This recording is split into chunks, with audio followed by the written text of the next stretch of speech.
के भन्दा मम्मी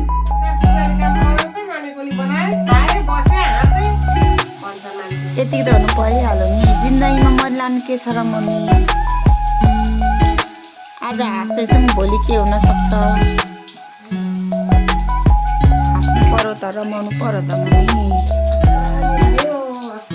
म त जिन्दगीमा एक जुनी बाँच्नु छ हरेक इच्छा चाहिँ सक्दो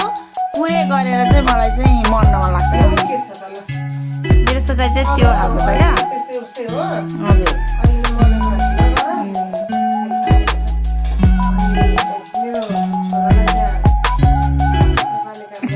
हजुर